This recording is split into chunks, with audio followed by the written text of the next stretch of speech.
कहानी की शुरुआत में हम देखते हैं सोवर नाम की एक लड़की को, जिसके पास हाल ही में वॉशिंगटन डीसी से जॉब इंटरव्यू का ऑफर आया है। अब सोवर बिना किसी को बताए वॉशिंगटन डीसी की तरफ निकल पड़ती है। अब वॉशिंगटन डीसी से इसके पास जॉब इंटरव्यू के लिए ऑफर आया है। इसके बारे में इसने अपने पेरेंट्स को भी नहीं बताया, क्योंकि ये देना चाहती है अपने पेरेंट्स को सरप्राइज। इसके पेरेंट्स को तो यही पता है कि सोवर अपने कॉलेज में है। खैर, अब जिस रास्ते से जा रही थी उस रास्ते में काफी ज्यादा ट्रैफिक था, उससे पहुंचना था जल्दी।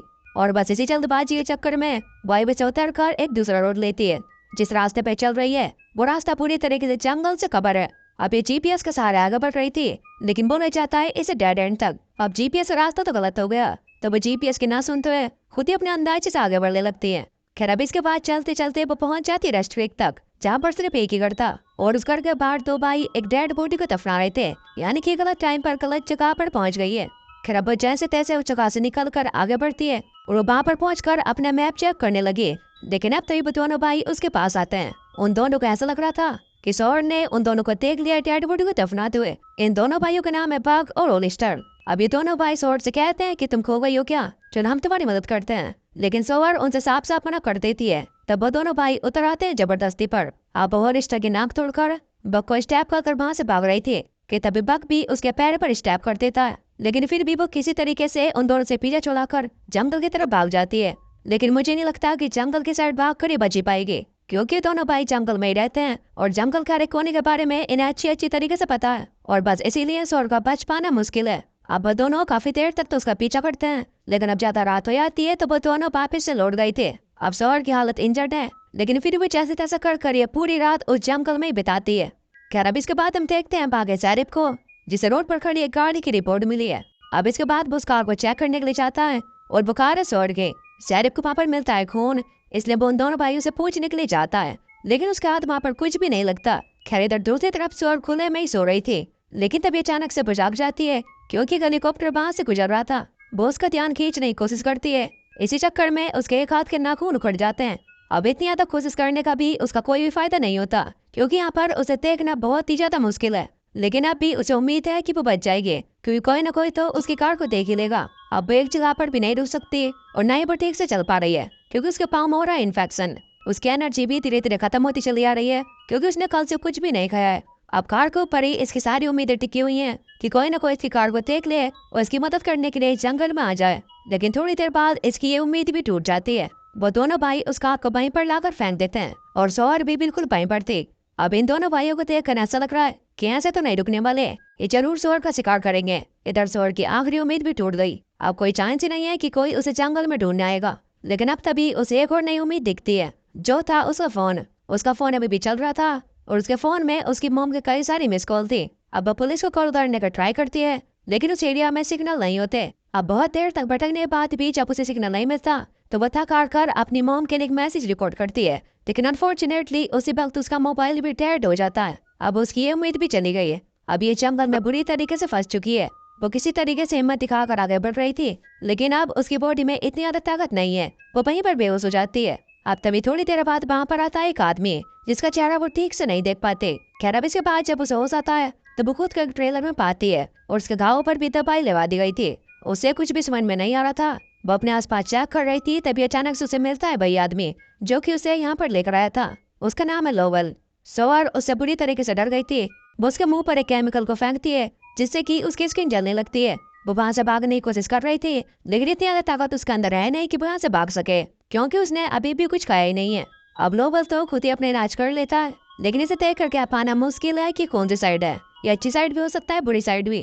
खैर, जब दूसरी तरफ सैरिफ ने इस कार वाले केस के बारे में ज्यादा कुछ किया नहीं, इसकी वजह से डेप्यूटी ने काम पर लग जाता है। खैर, तर अगले दिन जब सौर को होश आता है तो लोवल उसे खाना देता है, लेकिन अब उसने सौर को बांध दिया था, क्योंकि वो दोबारा चलना नहीं चाहता। लोवल कुछ भी नहीं बोल रहा था। तब सौर उसे बता देती है कि आखिर उसके साथ क्या किया हुआ है, इस उम्मीद में कि शायद वो रहम खाकर इसे छोड़ देगा। लेकिन अब तभी वहाँ पर कोई आता है और सौर वहाँ पर मदद के लिए चिल्लाने लगती है। तब उसके पास लोवल आकर उसे चुप करता है और उसे कहता है कि देखो, अगर तुमने शोर मचाया तो तुम उनके हाथ मारी जाओगी, क्योंकि वहाँ पर आए थे वो दोनों भाई। और यहाँ पर हमें पता चलता है कि लोवल इन दोनों भाइयों का कजन है। वो दोनों भाई आए इस जगह की तलाशी लेने के लिए, क्योंकि अगर जंगल में कोई ठिकाना है तो वो यही है। दरअसल लोवल कुछ केमिकल की मदद से ड्रग्स बनाता है, इसकी वजह से अंदर इतने सारे केमिकल्स मौजूद हैं। खैर, इन दोनों भाइयों को लोवल पर यकीन नहीं हो रहा था, इसकी वजह से अंदर चेक करने के लिए चाहते हैं, लेकिन तब तक वहाँ से सौर भाग चुकी थी। लेकिन वो ज्यादा दूर तक भाग नहीं पाती। अब जैसे वो दोनों भाई वहां से जाते हैं तो लोबल उसे वापस से पकड़ लेता है। खैर जब दूसरी तरफ शेरिफ से मिलने के लिए आया था कमांडर डगलर, जो कि स्टेट पुलिस का इंचार्ज है। कमांडर डगलर शेरिफ के काम से बिल्कुल भी खुश नहीं है। वो उससे कार वाले केस के बारे में पूछ रहा था, लेकिन इस बारे में शेरिफ को कुछ भी नहीं पता। वो उसे टाल रहा था। तब डेप्यूटी निक उसे बताता है कि उस कार के अंदर थी सोर नाम की एक लड़की, जो कि कई दिनों से गायब है और उसके घर वाले उसके लिए काफी ज्यादा परेशान है। अब शेरिफ की अच्छी खासी क्लास लग गई थी, इसलिए अब तो इसे कुछ न कुछ करने होगा। इधर दूसरी तरफ इन दोनों की बातें चल रही थी। तब सोर कहती है कि तुम मुझे जानबूझ कर यहाँ पर रख रहे हो। लोबल उसे फ्री कर उससे कहता है कि देखो अभी तुम इस हालत में नहीं हो कि तुम यहाँ से जा सको, लेकिन अगर फिर भी तुम यहाँ से जाना चाहती हो तो तुम्हारी लिए पूरी आजादी है, तुम यहाँ से जा सकती हो। और अगर तुम्हें मुझ पर यकीन है तो तुम मुझ पर यकीन रखो। इस शनिवार को बाग और इस यहाँ से किसी काम के सिलसिले से जाएंगे, तब मैं तुम्हें टाउन में जाकर छोड़ाऊंगा।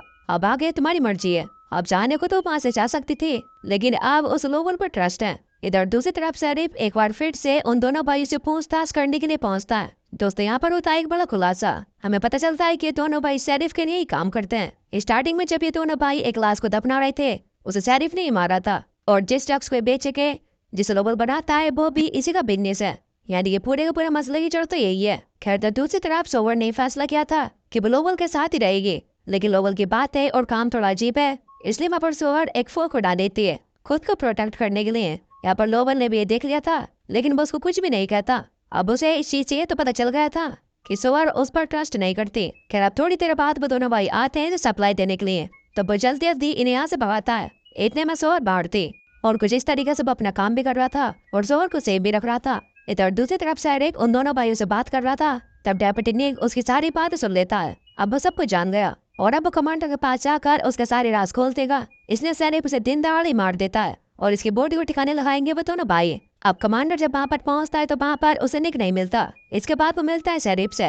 शेरिफ ने पहले से ही सारी चीजें प्लान कर रखी थी। निक के लॉकर में उसने सोर का पर्स रख दिया था, ताकि ऐसा लगे कि निक ने उसे किडनैप किया, और अब वो खुद भी वहाँ से भाग गया। यहाँ पर उसने एक ही तीर से 2 निशाने लगा दिए। दोनों केसों से उसका पीछा छोड़ गया। खैर अब इसके बाद कमांडर ये फैसला करता है कि स्टेट पुलिस पूरे के पूरे जंगल को तलाशेगी, इसलिए वह शेरिफ को भी अब बाकी चीजों को ठिकाने लगाना होगा, ताकि उसकी सच्चाई सबके सामने ना जाए। उसकी छोटी सी गलती भी उसके लिए भारी पड़ सकती है। अब इसके बाद वो पहुंचता है सीधा लोबल के पास उसके ट्रेलर को चेक करने के लिए, लेकिन वहाँ पर लोबल ने उसे सीधा गन दिखाकर पीछे कर दिया। इधर सोवर भी अंदर बैठ कर इनकी सारी बातें सुन रही थी। अब थोड़ी देर बाद वो दोनों भाई भी वहाँ पर पहुंच जाते हैं और होलिस्टर वहाँ पर देखता है कि उस टेलर की पैरों पर 2 अलग अलग पैरों के निशान है, यानी कि लोबल कुछ न कुछ तो उनसे छुपा रहा है। अब इस चीज से होलिस्टर समझ जाता है कि जरूर सोवर यहीं पर है। अब वो जबरदस्ती कर ट्रेलर के अंदर घुस जाता है और यहाँ पर लोबल पकड़ा जाता है। अब किसी तरीके से लोबल अपना थोड़ा सा दिमाग लगाता है और मुझसे कहने लगता है कि मैंने सोवर को एक बर्गर के तौर पर रखा हुआ है। वो उसे वहाँ पर कॉफी बनाने के लिए कहता है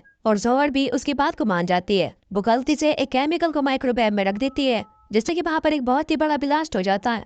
अब क्योंकि वहाँ पर केमिकल्स भरे हुए थे तो इसकी वजह से आग और ज्यादा बढ़ जाती है। अब वो दोनों जैसा तैसा कर वहाँ से बाहर निकलते हैं। अब इस हादसे में होलिस्टर का भाई बग तो मर गया, लेकिन होलिस्टर अभी भी जिंदा है। अब इसके बाद लोबल भी काफी इंजर्ड हो चुका था, इसलिए वो सोवर को जल्दी से जंगल की तरफ भगा देता है। यहाँ पर इन दोनों की बहुत ही बुरी तरीके से फाइट चलती है और लोबल ने होलिस्टर को ऊपर काबू कर लिया, लेकिन अब तक वहाँ पर पहुंच जाता है शेरिफ और वह पीछे से गोली मार कर वहाँ पर लोबल को मार देता है। इसके बाद वो मार देता है होलिस्टर को भी। अब वहाँ पर सोवर भागते भागते रोड तक पहुंच चुकी थी, लेकिन उससे पहले ही पहुंच जाता है वहाँ पर शेरिफ। वो उसकी मदद करने के बहाने उसे कार में बैठाकर वहाँ से ले जाता है। सोवर इसके बारे में नहीं जानती, लेकिन थोड़ी देर बाद वो उसकी बात उसे समझ जाती है कि वो इन सब का बॉस है, लेकिन अब कोई भी फायदा नहीं क्योंकि वो पूरी तरीके से उसके कब्जे में है। वो उसे रेस्ट के लिए ले जाता है, जहाँ पर वो उसे पानी में डुबा कर मार रहा था, लेकिन सोवर के पास अभी वो फोर्क था जो कि इसने लोबल से बचने के लिए उठाया था। अब उसका यूज कर वो उल्टा ही उसे मार देती है और कुछ इस तरीके से उसका नाइट में एंड हुआ। अब पुलिस भी वहाँ पर पहुंच जाती है। इसका मतलब यह है कि वो सही सलामत अपने घर पहुंच जाएगी। और दोस्तों बस इसी के साथ ये मूवी यहीं पर खत्म हो जाती है। आपको ये मूवी कैसी लगी हमें नीचे कमेंट करके जरूर बताना।